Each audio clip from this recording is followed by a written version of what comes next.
जय हिंद, वंदे मातरम। दोस्तों नमस्कार, स्वागत है आपका आपके अपने YouTube channel knowledge and profit में। इस चैनल पर हम आपके साथ शेयर करते हैं इंपॉर्टेंट न्यूज, डेटा और मार्केट से जुड़ी जानकारी जो आती है भारत और ग्लोबल दोनों एंगल से, ताकि आपका समय बचे और जब आप अपनी स्वयं की एनालिसिस तैयार करें तो इन जानकारियों का सही उपयोग कर सकें। हमारा उद्देश्य है आपको एजुकेट और जानकारी से एम्पावर करना, ताकि आप अपने विवेक से निर्णय ले सकें। यहां दी गई सारी जानकारी सिर्फ एजुकेशनल और इंफॉर्मेशनल पर्पस के लिए है। हम किसी भी प्रकार की इन्वेस्टमेंट एडवाइस, स्टॉक की सिफारिश या लाभ का वादा नहीं करते। बाजार में निवेश जोखिम के अधीन है, इसलिए कोई भी निर्णय लेने से पहले अपनी स्वयं की रिसर्च करें या अपने फाइनेंशियल एडवाइजर से परामर्श लें। हमारा मकसद है सीखना, समझाना और जिम्मेदारी से आगे बढ़ना। अगर आपको हमारे कंटेंट पसंद आते हैं तो हमारे YouTube चैनल को सब्सक्राइब करें और हमारे सोशल मीडिया प्लेटफॉर्म पर भी जुड़े। जय हिंद दोस्तों। जय हिंद और नमस्कार दोस्तों। कल हम आपके सामने वीडियो नहीं ला पाए थे, मगर आज की वीडियो में हम बात करेंगे कुछ साथ ही में कुछ इंपॉर्टेंट न्यूज़ के ऊपर। वीडियो को शुरू करने से पहले आप सभी लोगों का दिल से धन्यवाद। आप देख भी सकते हैं कल के दिन और शुक्रवार के दिन, यानी कि जब हमने वीडियो बताई आप लोगों को कि हमारे फादर साहब की तबीयत बहुत ख़राब है, क्रिटिकल है, एडमिटेड हैं हॉस्पिटल में, उस वक्त आप लोगों की तरफ से जो प्यार आया, आप लोगों का सपोर्ट आया, आप लोगों की विशेष आई, आप लोगों ने जो प्रेयर किया है, उसकी अभी हमें बहुत ज़रूरत है। वक्त निकाल के आपके साथ ये वीडियो बना रहे हैं ताकि आपके साथ हम भी जुड़े रहें, ऐसे कठिन समय में हम भी आपके साथ खड़े रहें और आपका प्यार, आपका साथ हमें मिलता रहे। तो आप सभी लोगों का जिन्होंने हमारे YouTube कमेंट सेक्शन में, हमारे पर्सनल व्हाट्सएप नंबर पर और हमारे किसी और सोशल मीडिया पर जाकर भी अगर आपने मैसेजेस करें तो उनका दिल से धन्यवाद। अभी हमें फ़िलहाल अपने फादर साहब की केयर बहुत ज़्यादा करनी पड़ेगी, क्योंकि वाकई में उनकी अभी हालत बहुत अच्छी नहीं है। सुधार हुआ है, मगर अभी सुधार में और ज़्यादा इम्प्रूवमेंट की उम्मीद हम कर सकते हैं और हम उम्मीद करेंगे। तो आप लोगों से फिर से KNP परिवार की तरफ से और मेरी पर्सनल रिक्वेस्ट है कि आप अपने विश, अपने प्रेयर में हमारे फादर साहब की रिकवरी, हेल्थ के लिए ज़रूर प्रे करें। जय हिंद दोस्तों। चलिए शुरुआत करते हैं आज की वीडियो। सबसे पहले की मार्केट डेटा पे बात करेंगे तो शुक्रवार के दिन हमने एक बड़ी गिरावट देखी है तमाम इंडाइसेस के अंदर, सभी बाजारों में। और उसके कारण क्या है, सबको पता है, जियोपॉलिटिकल टेंशन, ईरान, इजराइल और अमेरिका के बीच में युद्ध, जो कि अब धीरे धीरे खाड़ी के देशों का युद्ध में तब्दील हो रहा है। और उसका असर भारत के बाजारों पर भी पड़ रहा है, विश्व के बाजारों पर भी पड़ रहा है। और इसीलिए US डॉलर इंडेक्स आप देखेंगे तो 98.86, यहाँ पर हमें हल्की सी राहत देखने को मिली, मगर उसी के साथ रुपए में फिर से हमें एक बार गिरावट देखने को मिल रही है। बीते हफ्ते पहले ही रुपए ने अपने ऑल टाइम लो के लेवल दिखा दिए हैं, यानी कि दुनिया में आज तक के इतिहास की सबसे बड़ी गिरावट रुपया दिखा चुका है। और अभी भी यहाँ पे गिरावट और बढ़ सकती है जब तक ये जो युद्ध है ये कहीं ना कहीं रुकने की कोशिश नहीं करेगा तब तक। कच्चे तेल में बात करें तो रॉकेट जितनी तेजी आज यहां देखने को मिली है शुक्रवार के सेशन में।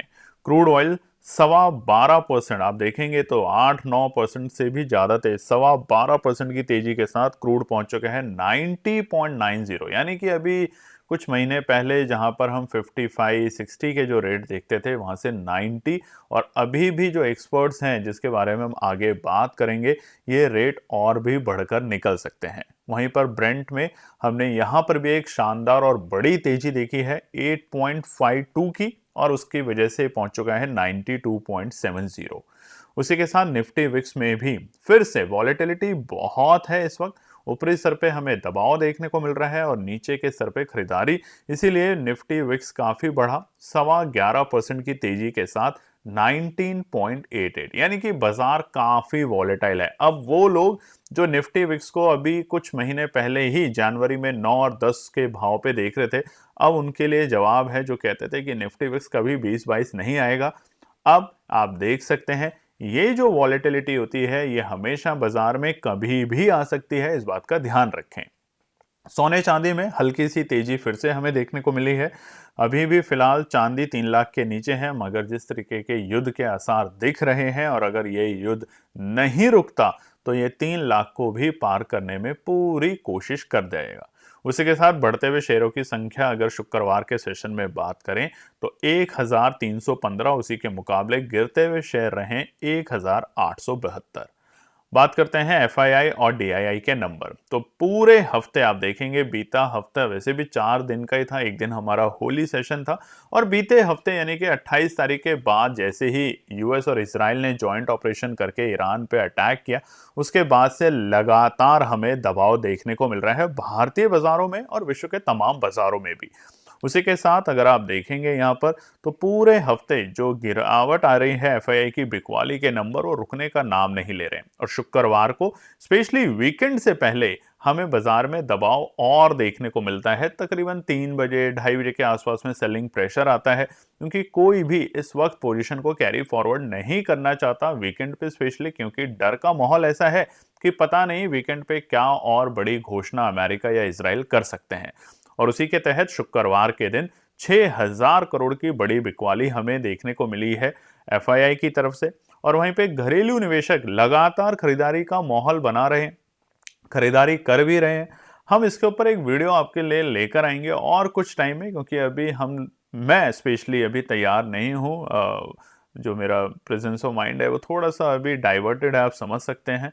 तो वहां पर कि ये घरेलू निवेशक कैसे खरीद रहे हैं, क्या है घरेलू निवेशकों के पीछे ऐसा कारण, क्या वाकई में डीआईआई किसी भी तरह की गिरावट को गिरावट मान नहीं रहा है या क्या है। इसके ऊपर एक डेटा हमने प्रिपेयर किया है, क्या है डीआईआई के नंबर, उसके ऊपर हम एक डिटेल में वीडियो आपके साथ शेयर करेंगे। मगर शुक्रवार तक के डेटा को अगर देखें तो 6971 करोड़ की यहाँ पे खरीदारी की है। और अभी तक मार्च के महीने में, जबकि एक ही हफ्ता हुआ है मार्च के महीने में, तो आप देखेंगे एफआईआई ने टोटल 21,831 करोड़ की बड़ी बिकवाली करी है। वहीं पे उसके बिल्कुल विपरीत घरेलू निवेशक, दुनिया में वॉर की सिचुएशन है उसके बावजूद ऐसा कोई दिन नहीं गया है बीते हफ्ते जहां पर घरेलू निवेशकों ने खरीदारी ना करी हो, और इसी की वजह से 32,787 करोड़ की बड़ी खरीदारी के नंबर यहां देखने को मिल रहे हैं। बात करते हैं सेक्टर परफॉर्मेंस की, तो यहां पर आप देखेंगे शुक्रवार के दिन आईटी क्षेत्र, पीएससी क्षेत्र और एनर्जी क्षेत्रों में हमें हल्की फुल्की सी तेजी देखने को मिली है, या फ्लैट भी इसको तेजी कह सकते हैं। हालांकि गिरावट ऑटो सेक्टर में हमें देखने को मिल रही है। पीएसयू बैंक दबाव में आ रहे हैं, लगातार 2 दिन से हमें पीएसयू बैंक में दबाव देखने को मिल रहा है, और इसी के कारण पीएसयू बैंक 2% की सबसे बड़ी गिरावट। और उसके बाद निफ्टी रियलिटी देखिए, जो प्रॉपर्टीज के जो बड़े बड़े बिल्डर हैं उनके जितने भी स्टॉक्स हैं, तमाम स्टॉक्स में हमें गिरावट देखने को मिल रही है फिलहाल ऐसे माहौल में। वहीं पर बढ़ते हुए शहरों में BEL, ONGC, Reliance, NTPC, Hindalco, इनमें कुछ हमें हल्की फुल्की तेजी देखने को मिली है। बहुत बड़ी तेजी की भी उम्मीद हम नहीं कर रहे हैं। वहीं पे गिरते हुए शेयरों में आईसीआईसी बैंक, एचडीएफसी बैंक, दोनों में दबाकर हमें गिरावट देखने को मिली। एसबीआई, एक्सिस बैंक, इंडिको में तो देखिए गिरावट रहेगी। जब जैसे जैसे कच्चा तेल बढ़ेगा, ध्यान रखिएगा एविएशन सेक्टर के स्टॉक से थोड़ा सा दूर रहना, क्योंकि जैसे जैसे कच्चा तेल बढ़ेगा एविएशन सेक्टर में हमें उसका सीधा सीधा और सबसे बड़ा असर एविएशन सेक्टर और केमिकल से जुड़े जितने भी सेक्टर हैं उनमें देखने को मिलेगा। जैसे कि पेंट से रिलेटेड कंपनियां हैं या केमिकल जो बनाती हैं, जो कि कच्चे तेल से बनते हैं ज्यादातर केमिकल, तो उन तमाम कंपनियों पे हमें दबाव देखने को मिलेगा। तो थोड़े वक्त के लिए वहां से दूर रहें। बात करते हैं ग्लोबल मार्केट डेटा पर, तो शुक्रवार के दिन आप देखेंगे एशिया के मार्केट हरे निशान में थे, चाहे वो जापान के मार्केट हो, हांगकांग के मार्केट हो, एशिया के मार्केट हो, सभी हरे निशान में थे। और उसका कारण क्या था, क्योंकि जब तक एशिया के मार्केट बंद हुए, इनफैक्ट इंडिया के मार्केट भी जब बंद होने के कगार पे थे, तब तक ये उम्मीद थी कि कहीं ना कहीं कोई नेगोशिएशन की बात इस वीकेंड पे हो सकती है। इजराइल और यूएस ईरान के साथ फिर से कोई नेगोशिएशन कर सकते हैं। मगर जैसे ही ये चीजें शाम के वक्त क्लियर होने लगी कि नहीं, हम कोई नेगोशिएशन में नहीं जाएंगे, हम किसी भी तरीके की कोई डील नहीं करेंगे, और साफ साफ अब तो हर रोज हर पल एक नई खबर आ रही है युद्ध के मैदान से, और वो ये है जिस पर हम आगे बात भी करेंगे कि ईरान ने कहा है कि अब हम अपने जो पड़ोसी देश हैं जैसे दुबई है, सऊदी है, कुवैत है, उनके ऊपर अटैक नहीं करेंगे, मगर कंडीशन है कि आप भी हमारे ऊपर अटैक मत कीजिए। हम आप हमारे जो नेबर और भाई कंट्री हैं, भाई बहन कंट्री हैं, उनके ऊपर कोई अटैक नहीं करेंगे। और उन्होंने सॉरी भी बोला है कि आपके ऊपर हमने जो अटैक किया उसके लिए हम सॉरी मांगते हैं आपसे, मगर अब आप भी हम पे अटैक मत कीजिए, हम भी आप पे नहीं करेंगे। ये लड़ाई हमारी और अमेरिका और इजराइल के बीच में, तो आप बीच में मत आइए। अब इस पे क्या होगा वो तो देखिए आने वाला वक्त बताएगा। मगर शाम होते होते हिंदुस्तान के बाजार बंद होने के बाद, हिंदुस्तान के बाजार तो गिरावट के साथ ही बंद हुए हैं, उसके बाद जब यूके के मार्केट बंद हुए तो वहां पे हमें 1.25% की गिरावट देखने को मिली, और अमेरिका के मार्केटों में भी फिर से दबाव देखने को मिला। डॉ तकरीबन 1% और नैस्डैक में भी हमें एक भारी गिरावट देखने को मिली। तो ये दोनों जो कारण हैं ये बड़े कारण हैं आने वाले सोमवार के लिए, तो वहां पर हम ध्यान रखेंगे। मगर यहाँ पर एक चीज और, जैसा कि हम बता रहे हैं कि वीकेंड है, आज शनिवार है जब आप ये वीडियो देख रहे हैं, अभी टाइम है पूरा वीकेंड खत्म होने में, और क्या क्या नई अटकलें आएंगी उसमें आपकी और हमारी सबकी नजर आएगी। मगर अभी तक के डेटा को अगर देखते हैं तो सोमवार के दिन फिर से एक गैप डाउन की उम्मीद की जा सकती है भारतीय बाजारों में। अब खबरों पर नजर डालते हैं। तेहरान ने देखिए प्रॉमिस किया है कि हम किसी भी तरह का सरेंडर नहीं करेंगे। 8वां दिन शुरू हो चुका है वॉर का, 28 तारीख से शुरू हुई थी, और उन्होंने साफ शब्दों में कहा है कि हम किसी भी तरह का सरेंडर नहीं करेंगे। हालांकि ईरान का जो तेहरान जो उनकी सिटी है वहां पे यूएस और इजराइल ने बहुत बमबारी करी है, उनका एयरपोर्ट भी तहस नहस कर दिया है। बहुत ज्यादा वहां पे इस टाइम लोगों की जो सिविलियंस है उनकी डेथ हो रही है, पिक्चर पे भी देख सकते हैं। अब यहां पर एक सवाल है जो कि हमने भी कहीं सोशल मीडिया से देखा है और बहुत ही इंटरेस्टिंग है, कमेंट सेक्शन में लिखिएगा जरूर। ट्रंप साहब की उम्र ऑलमोस्ट 75 साल के आसपास में है, अगर मैं कहीं गलत हूं तो बताना। इजराइल के जो प्रेसिडेंट हैं उनकी भी, प्राइम मिनिस्टर और प्रेसिडेंट, उनकी भी कुछ 75 से ऊपर की उम्र है। और अक्सर कहा जाता है कि उम्र आने के बाद आप समझदार होते हैं, उम्र आने के बाद आपको धैर्य आता है, उम्र आने के बाद आप सहनशीलता जो होती है आपकी वो बढ़ती है, उम्र आने के बाद आप फॉरगिवनेस यानी कि माफी करने वाले उस पड़ाव में आते हैं कि ज्यादा से ज्यादा लोगों को माफ किया जाए, क्योंकि आपने जिंदगी का सब कुछ पड़ाव देखा है। मगर यहां पर इस उम्र में आने के बावजूद ऐसा लगता है कि लीडर्स के अंदर इतनी ज्यादा ईगो आ चुकी है या इतना ज्यादा तानाशाही पना आ चुका है कि वो किसी की सुनने के लिए तैयार नहीं है। अब इस पिक्चर में अगर आप देख रहे हैं जो इस कंपाउंड में बच्चे, फैमिली, परिवार रह रहे होंगे, उनका क्या मतलब है अमेरिका से, उनका क्या मतलब है इजराइल से। वो अपने छोटी मोटी नौकरी, जॉब, व्यवसाय करके अपना जीवन चला रहे हैं। सरकार से उनकी कोई ज्यादा एक्सपेक्टेशन नहीं है, सिर्फ यह है कि शांति रखें, हमें जीने दें, हमें अपनी जिंदगी को आगे बढ़ने दें। मगर इस तरह के वॉर जो है वो क्या करता है आप समझ सकते हैं। किसी भी परिवार का कोई भी सदस्य जब वॉर में चला जाता है तो उसके लिए ये जिंदगी काट पाना बहुत मुश्किल होता है। और ये बात अमेरिका, इजराइल, ईरान, खाड़ी के देश यानी कि जो बड़े लीडर हैं उनको ये क्यों नहीं समझ आती, ये समझ हमारी समझ से तो बहुत दूर है। हालांकि आप देख रहे हैं 8वां दिन हो चुका है और ईरान में इंटरनेट आउटेज है, यानी कि वहां इंटरनेट पे अभी पाबंदी है क्या, ताकि बहुत सारी जो खबरें हैं ईरान से बाहर ना जा पाएं। मगर फिर भी थोड़े थोड़े जो वहाँ के नेशनल टीवीज हैं या जो ग्लोबल मीडिया है उनकी तरफ से चीजें आ रही हैं, मगर अभी भी हालात बहुत खराब है। हालांकि यूएस का ये भी दावा है और ईरान का भी कहना है कि हमारे जो सुप्रीम लीडर हैं खामिनी, वो उनकी डेथ हो चुकी है, उनके परिवार के बहुत लोग मर चुके हैं, टॉप मिलिट्री कमांडर मर चुके हैं।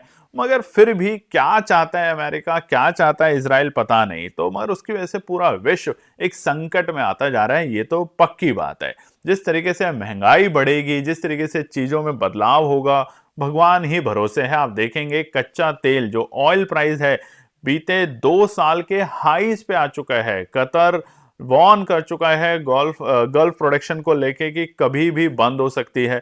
बीते 2 सालों में पहली बार कच्चे तेल में हम उछाल देख रहे हैं। आपने देखा शुक्रवार, जैसा कि हमने आपको बताया, $93 पर बैरल तक पहुंच चुका है ब्रेंट ऑयल, और जिसकी उम्मीद अभी 100 और 150 तक की जा रही है। काबी है जो कि एक ईरानी एक कंपनी है जो कि ये बताती है ऑयल के प्राइसेस कहां जा सकते हैं, तो $100 पर बैरल की तो सभी उम्मीद कर रहे हैं, मगर आने वाले दिनों में 150 बैरल तक भी देखने को मिल सकती है। तो अगर ये प्राइस बढ़ेगा तो इसका सीधा सीधा असर आम जनता की पॉकेटों में आएगा ही आएगा। जिस तरीके से आज रात से, यानी कि आज सुबह जब आप उठे हैं तब से आपने सुना है और आपको पता भी होगा, और मैं आपको बता भी देता हूं, एलपीजी के जो प्राइस हैं, एलपीजी जो हमारे घरों में यूज होती है, लिक्विड पेट्रोलियम गैस, उसके प्राइस बढ़ चुके हैं हिंदुस्तान में 60 रुपए से 100 रुपए, कुछ 14.5 किलो के सिलेंडर पे और 19 किलो के सिलेंडर पे। तो धीरे धीरे देखिए प्राइस बढ़ेंगे।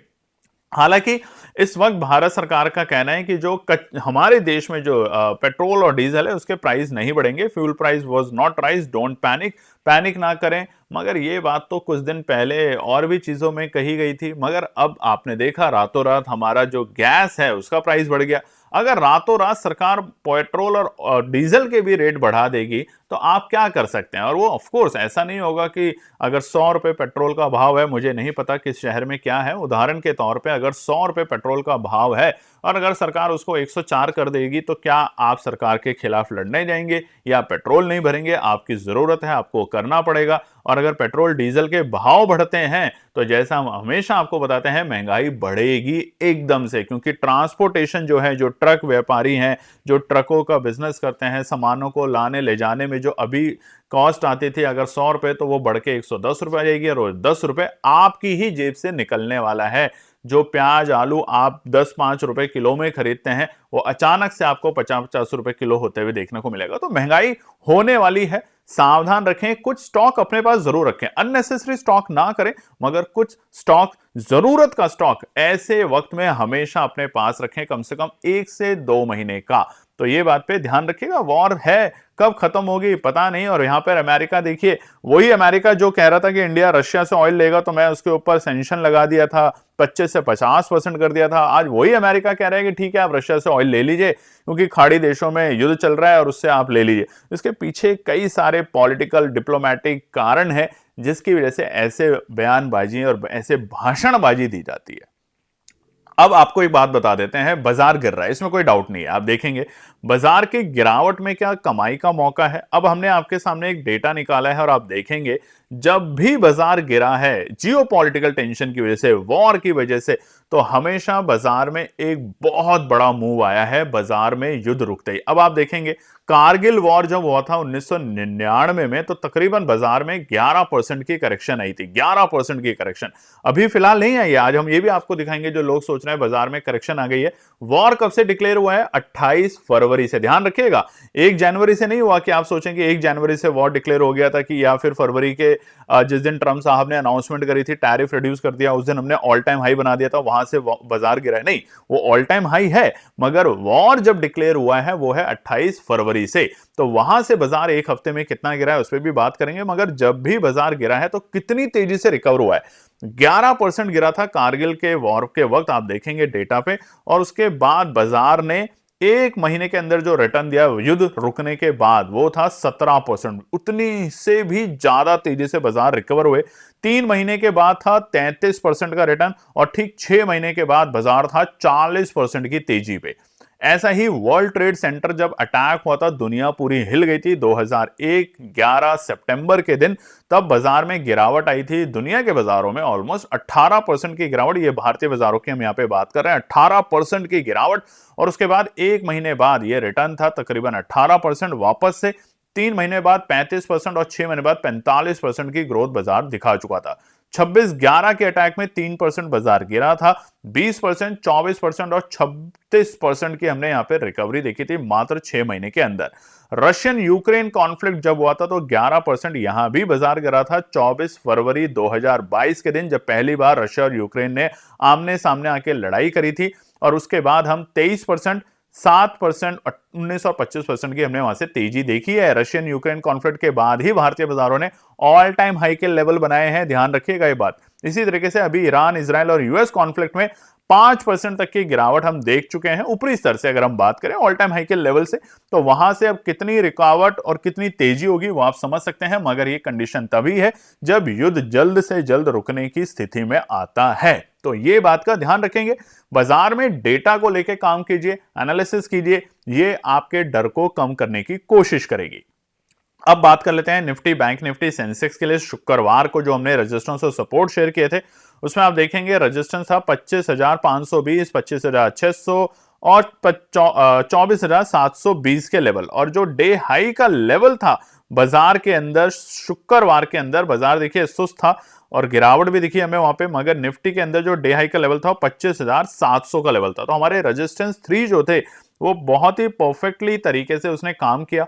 और सपोर्ट जो था वो था 24,340, यहां तक बाजार फिलहाल नहीं देखने को मिला। निफ्टी बैंक की अगर बात करें तो हमारा जो रेजिस्टेंस था वो था 58,750, पहला ही रुकावट का पड़ाव। बाजार का डे हाई का लेवल क्या था 58,800, यानी कि ऑलमोस्ट हमारे पहले रेजिस्टेंस के पास। और जो सपोर्ट था हमारा तीसरा, वो था हमारा, अगर आप देखेंगे 57,700, और बाजार का जो डे लो का लेवल था वो एग्जैक्टली यही था 57,696 के लेवल। तो बहुत ही सटीक सपोर्ट थी, बहुत ही सटीक रेजिस्टेंस थे, और उसी तरीके से हम आपके साथ शेयर करने की कोशिश करते हैं।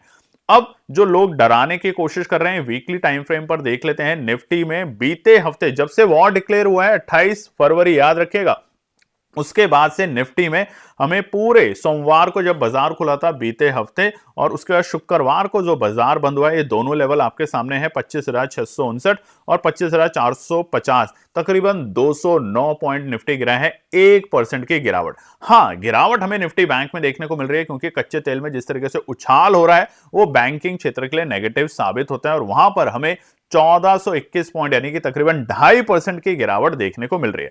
अब अगर हम अपने ऑल टाइम हाई के लेवल से कंपेयर करें तो यह गिरावट थोड़ी ज्यादा है, मगर वॉर के बाद की जो गिरावट है वो यहां पर है 2.5% के आसपास की एक हफ्ते में। तो उतनी बड़ी गिरावट नहीं है जितनी बड़ी मार्केट में आपको डराने की कोशिश में बाजार कर रहा है, लोग कर रहे हैं।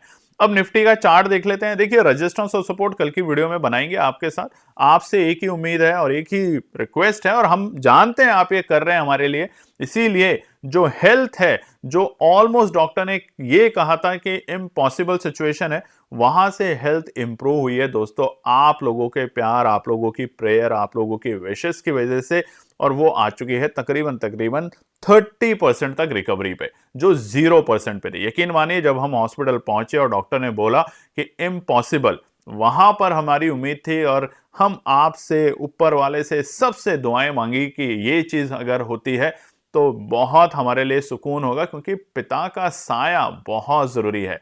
वैसे ही मैं आपको बता देता हूं कि हमारे सर पे, मेरे सर पे मां का साया नहीं है, तो बचा कुछ एक मेरे जीवन में पिताजी हैं, अगर उनका भी साया हमारे सर से चला जाता है तो आप सोच सकते हैं कि उस इंसान की मानसिकता कैसी हो जाएगी, उसके ऊपर कितना गहरा असर होगा मेरे माइंड के ऊपर। जिस वक्त मैं वीडियो बना रहा हूँ बहुत इमोशनल हूँ दोस्तों, और आपसे एक ही रिक्वेस्ट है, प्लीज हाथ जोड़ के आपसे रिक्वेस्ट है, अपनी प्रेयर्स में जरूर हमारे फादर साहब के बारे में विश करें, उनकी रिकवरी के लिए विश करें। आप जिन्हें भी मानते हैं, जिस भी धर्म को मानते हैं, जिस भी गुरु को मानते हैं, एक बार हमारे फादर साहब के लिए प्रेयर करें कि वो जल्दी से जल्दी अपनी इस तकलीफ से रिकवर करके बाहर आए, घर आए, और फिर से हम सब लोग खुश खुश रहें और पिता का साया हाथ सर पे टिका रहे। ये एक आपसे रिक्वेस्ट है, प्लीज जरूर कीजिएगा। निफ्टी में अगर बात करें तो देखिए 24,300 के नीचे की क्लोजिंग के बाद और बड़ी पैनिक होगी, तब तक ध्यान रखेंगे। तब तक एक रेंज में है बाजार, और वो रेंज है 24,300 से लेके 24,750, ये एक रेंज है। अभी ध्यान रखेंगे यहाँ पे। हालांकि कल सोमवार के लिए रेजिस्टेंस सपोर्ट क्या होंगे वो कल की वीडियो में कोशिश करेंगे, अभी हम आपको वादा नहीं कर सकते, कोशिश जारी रहेगी कि हम आपके साथ शेयर जरूर कर पाए। साथ ही में निफ्टी बैंक पे भी देखें तो स्ट्रक्चर यहां ज्यादा वीक है, क्योंकि यहां पर हमने 4 तारीख के जो हमारे लोज थे उसको ब्रेक कर दिया, और इसी की वजह से ये लोज हमने ऑलमोस्ट सुबह सुबह ही तकरीबन 10:30-11 बजे तक ब्रेक कर दिया था, और 12 बजे जब कंफर्मेशन हुआ एक बड़ी रेड कैंडल जो बनी 15 मिनट के टाइम फ्रेम पर, उसके बाद गिरावट और गंभीर हो चुकी है। और हमने आपको बताया था कि अगर 58,000 टूटेगा तो 57,000 700 तक के दर्शन आपको देखने को मिलेंगे, जो कि सपोर्ट थी। और देखिए बाजार ने उस लेवल को टच किया, वहां से ऑलमोस्ट 100% का मूव भी हमें आखिर मिनटों में देखने को मिला। मगर अभी भी सतर्क रहेंगे, क्योंकि जिस तरीके का डेटा दिख रहा है, जिस तरीके की खबरें बाजार में है, सोमवार को एक बड़ी गिरावट फिर से देखने को मिल सकती है। तब तक के लिए आपको क्या करना है, हमारा टेलीग्राम, व्हाट्सएप और इंस्टाग्राम तीनों ज्वाइन कर लीजिएगा। कोशिश करेंगे कि वीकेंड पे आपके साथ यहाँ पे कुछ ना कुछ डेटा और कुछ ना कुछ न्यूज जरूर शेयर करें। तब तक अपना ध्यान रखें और अपनी दुआओं में हमारे फादर साहब को जरूर याद करें। जय हिंद दोस्तों। तो दोस्तों आज के लिए बस इतना ही। उम्मीद है कि यह विश्लेषण आपको मार्केट को समझने और बेहतर रणनीति बनाने में मदद करेगा। अगर ये वीडियो आपको पसंद आया हो तो इसे लाइक करें, शेयर करें और चैनल को सब्सक्राइब करें, ताकि आपको हमारे सभी अपडेट समय पर मिलते रहें। मार्केट से जुड़े रियल टाइम डेटा और न्यूज अपडेट के लिए हमें टेलीग्राम और व्हाट्सएप पर ज्वाइन करें। लिंक आपको डिस्क्रिप्शन में मिल जाएगा। याद रखें, सीखना सबसे बड़ा इन्वेस्टमेंट है। ट्रेडिंग से पहले सही एनालिसिस करें, ज्ञान के साथ मुनाफा कमाएं। फिर मिलेंगे अगले वीडियो में, तब तक के लिए जय हिंद।